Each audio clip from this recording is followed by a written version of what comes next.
And listen, we have the youth in the building today, man. Y'all know this is what everything we do is for the youth of our community, man. We about to have a real conversation today with the youth, man. Listen, I want you to introduce yourself, man. Tell them who you is, man, what your age is.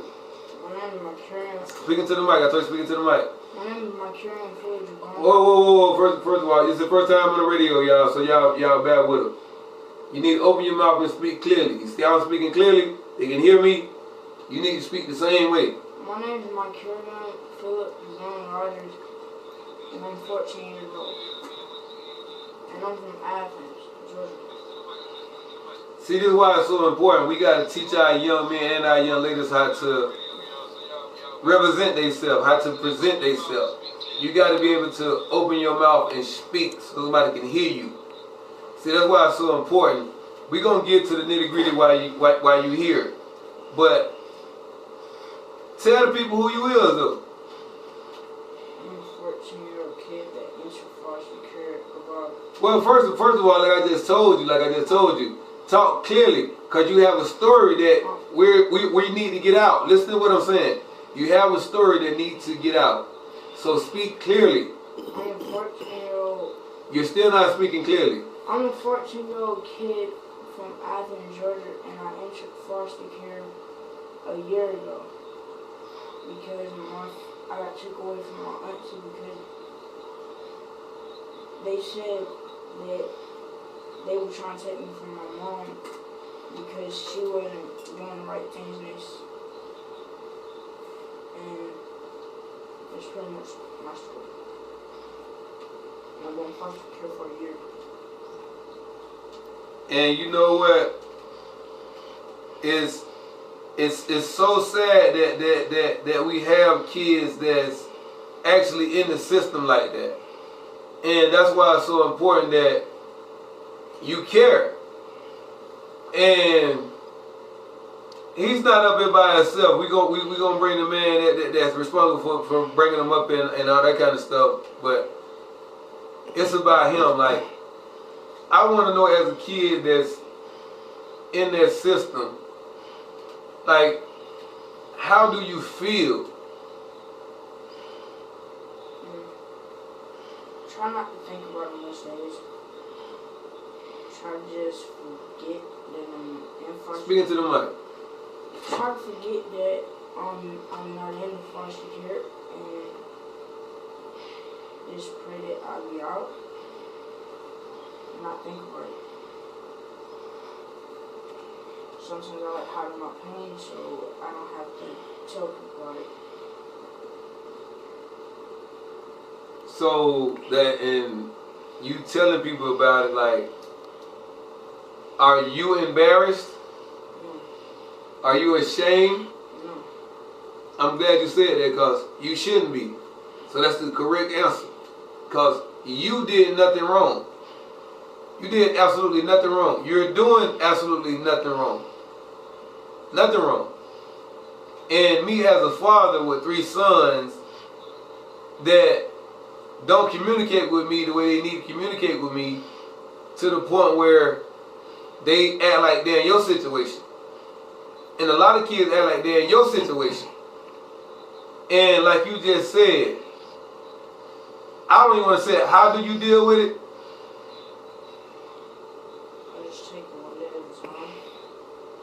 But you said something else with that, though. That's what I want you to say, because I don't want to say it. I want you to say it, because it's coming from you. Because I feel you when you said it. I feel you. And I want these other kids out there to really understand that too. And the parents at the same time, because we're talking to the parents too. We're just not talking to the kids. We're talking to the parents as well. So talk to them about your pain. Most days when I wake up, sometimes I might cry. Speak up a little bit. Most days when I wake up, I might cry, or the other days is I just wake up knowing I'm in foster care, but I'll try to pretend like these people, like, not these people, but like my family, I pretend like they're my family because I know I don't have a family right now, and I try to make the situation the best as it can be because I could have been moving or on the street selling dope or joining the gang and be dead or something. And I'm glad you know it's like, that's crazy. It's like, you said you could be doing what? What you could be, if you wasn't in there, you could be doing what? I want these to be your words. Selling drugs or joining a gang or probably going around killing people. And see, it's like, that's what I want you to say, because it's like, them only 3 options, and wasn't neither one of them good. So it's like, is you wrong for thinking like that? I don't think I'm wrong. I try to think like that on purpose to keep myself out of this situation. And that's what I'm saying, but it's just like, if you're not in this situation, you're automatically in 3 negative, all wrong, head-on collision situations. And that's better than trying to figure it out.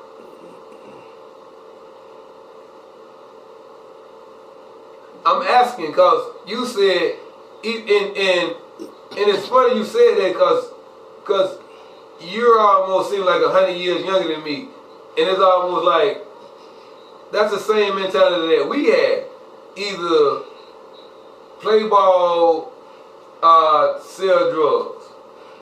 And it was like, it was so many other options out there, but we were so closed-minded to the point where it was like, either play ball or sell drugs.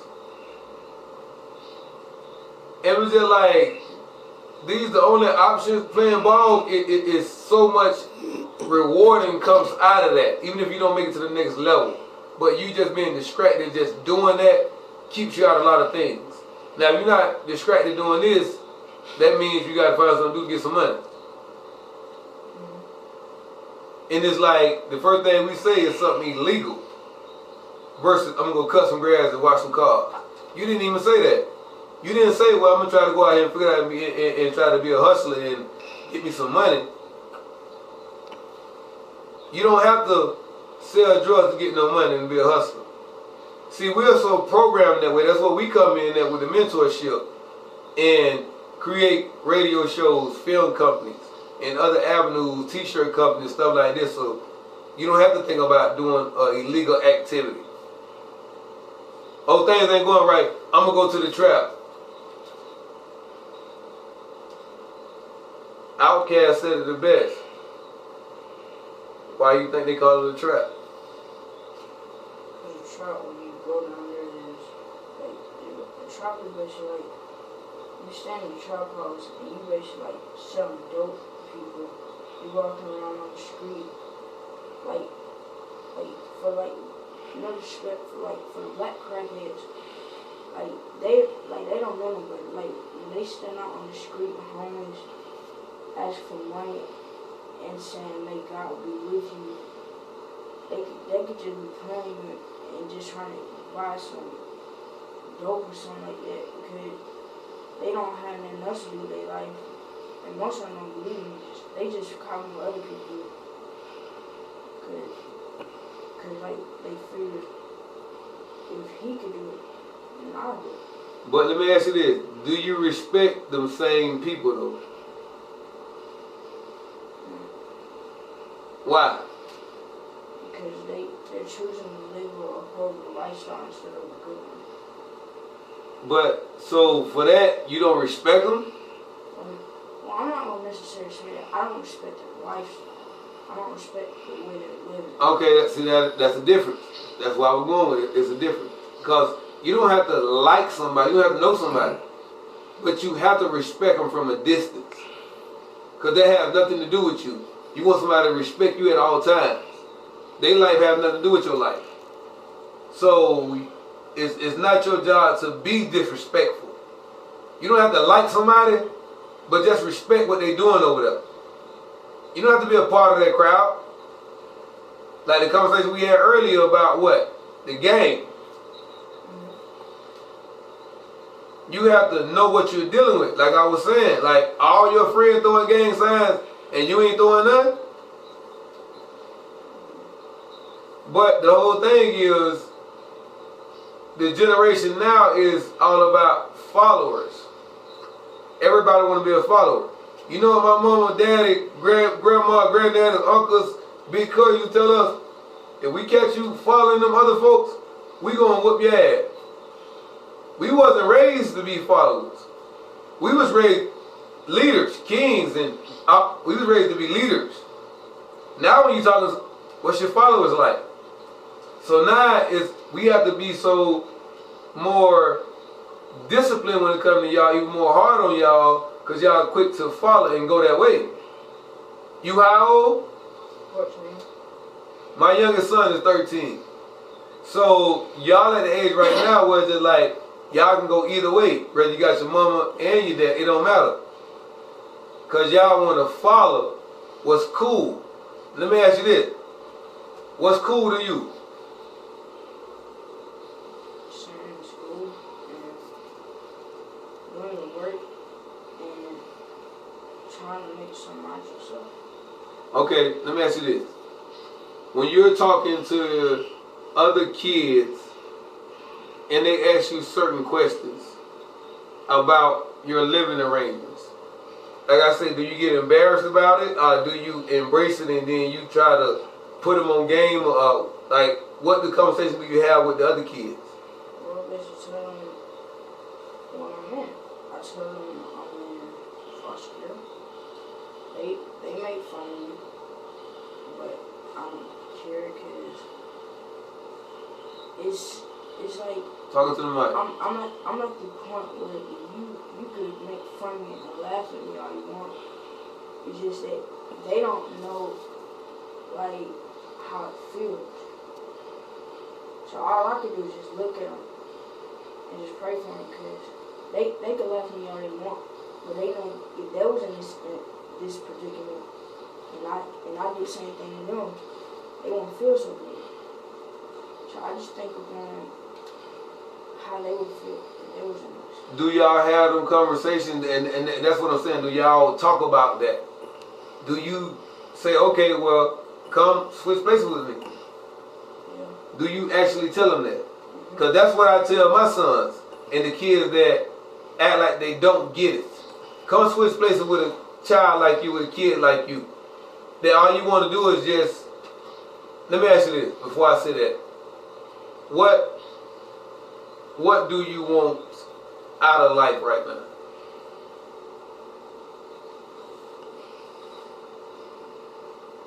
Can you repeat that again?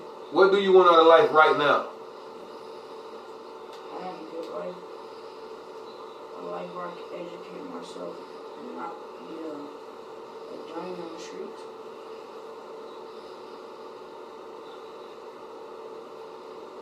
So I ask you that because it's like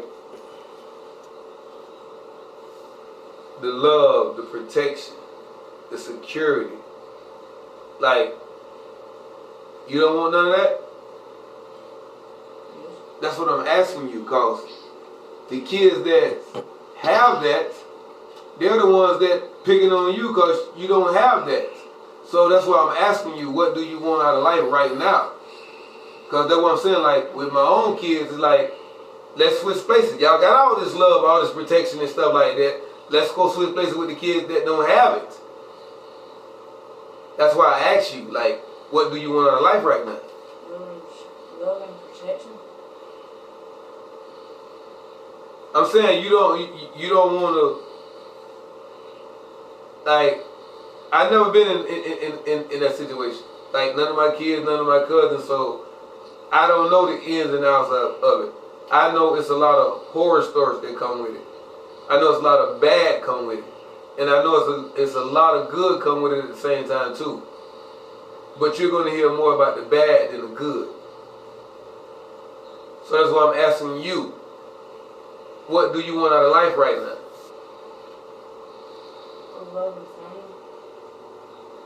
Like, what kind of family though? Because you're a very smart teenager, very intelligent, very intelligent. So what kind of family structure, what kind of place you need to be at? Family that there's a loving family. Talking to the mic. A family that is a loving family and tries to make something out of it and try to make the relationships work in the family. That's what. Yeah. So let me ask you this, cause I use this analogy all the time. Like, do you sleep with your door open or the door locked? I sleep with my door open. Okay. And like I said, I ask us the horror stories. That's why I ask. And like I tell a lot of these kids, you sleep with your door wide open. Like, very, very important topic that we're talking about right now, man. And it's so important that we create the dialogue with the youth. Young man speaking his own truth, his own opinion, he got his own mind. We're not telling him to say nothing, none of that type of stuff. And that's the whole thing. We got to embrace the youth. So, look, before you get up out of here, man, anything that you want to say, man, go ahead. You got the flow. Speak nice and clearly. Whatever you want to say, to whoever you want to say it to.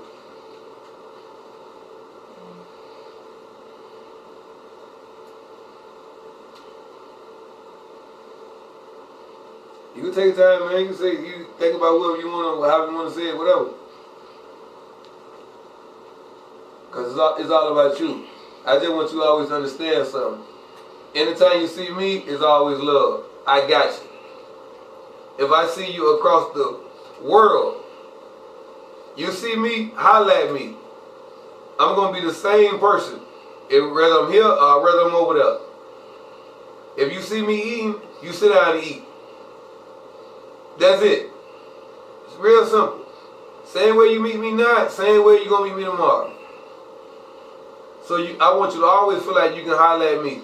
Because this man right here who you connected with, this is my family.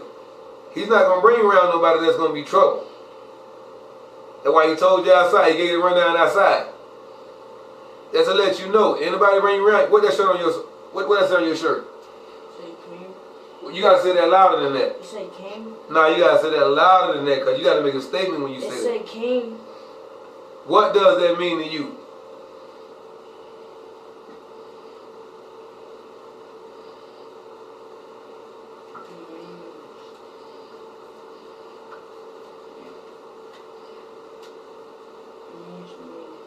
Speaking to the mic.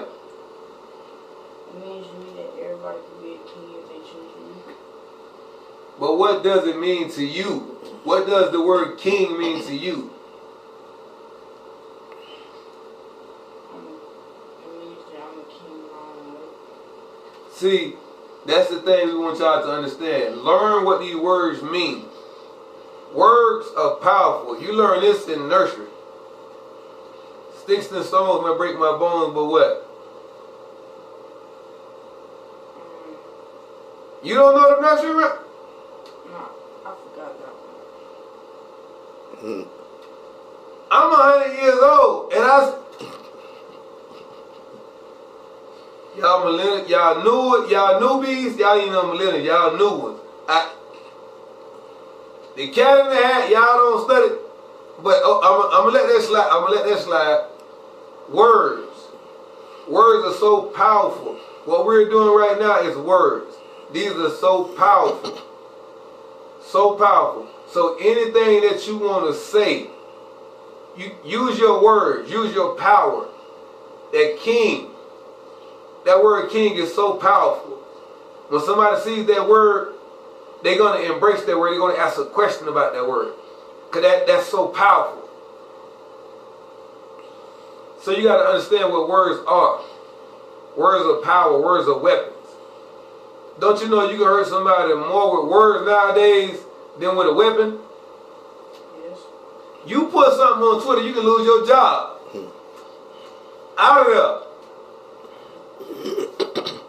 So that's why it's so important that you embrace the older generation and listen to the game.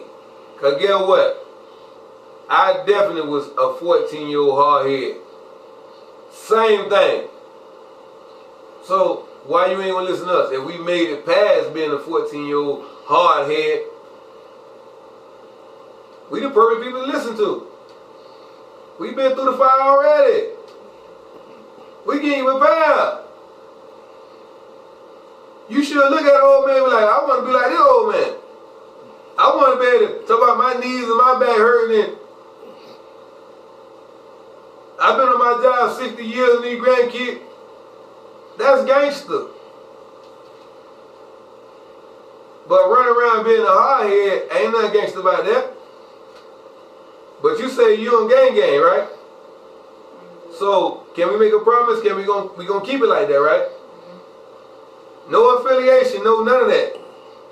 No flagging. No set tripping. So nothing on your IG. Nothing.